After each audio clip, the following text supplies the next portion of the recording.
Okay, Emil, I don't remember, have we done anything on this car since I painted it?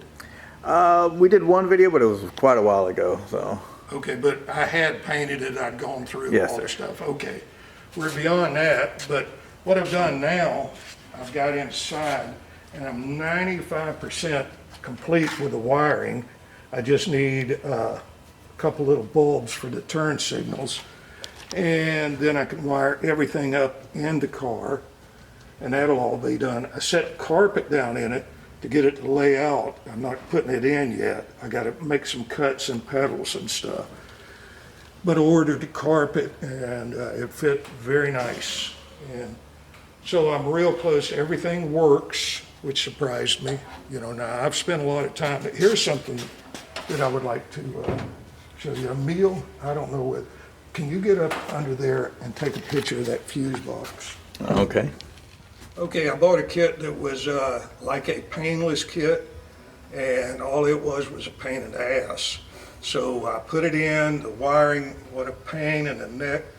So I cut it out, the kit, and left all the wiring that I'd done in the car. The wires go into the headlights, the horn, the fan, and all that. Everything go into the back.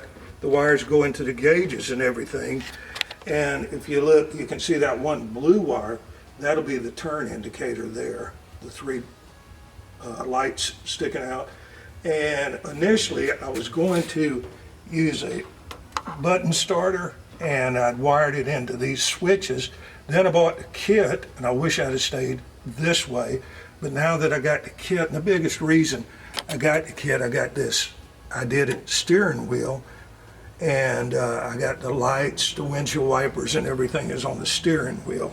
And it's a column shift, which I didn't want a floor shift. I wanted something a little different, so that's where we're at here. Okay, this is it's not a painless, but it is basically the same thing. And after I got to putting it in, I put one other in the 57 Thunderbird, and I swore then that I would never do it again. And as you get older, you don't remember the problems you had. So I put this in, and then as I got to looking at it, if you look on here, there's not hardly anything on here that, you know, you got a bunch of accessories. There's a fan, air conditioning and heat, which ain't going to be on it, cruise control, which I'm not going to have on it. It's got wipers, but everything that's on here is very simple to do. But all the main stuff like lights and all that go to the power wire, which is right here. So you already got 90% of the stuff is off the power wire. Everything else, all this, you can run off that little fuse box. So that fuse box was 30 bucks, give or take. This thing was, I think, 250. So you can see what I did. I just got in there one day and said, that's it, tired of messing with this. Started cutting wires off, left them in place because it went to the back and the front, and then rewired it into that little fuse box. And it works perfect. So that's where I'm at with this now. I got just a couple little wires to finish wiring. The wiring will all be done. The car cranks up and runs, and I put the bumpers on it. I painted them black because everybody knows how expensive chrome is now. And got the engine in it, and just going through and little nitpicking stuff. Emil put the fan relay on last weekend for the fan, so now it all works good. And the car's coming along very nice. I screwed up when I was putting this fender on.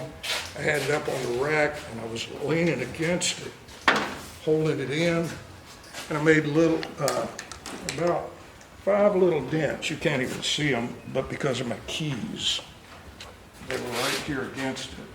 And then I made 2 dents up here from pushing this thing in. And I don't think you can even see them. If you get down, you can see it, but I could camouflage that. But I'm going to repaint the car. I'm going to knock these dents out and then repaint it from here down, same color. So that's where I'm at on these two. almost finished.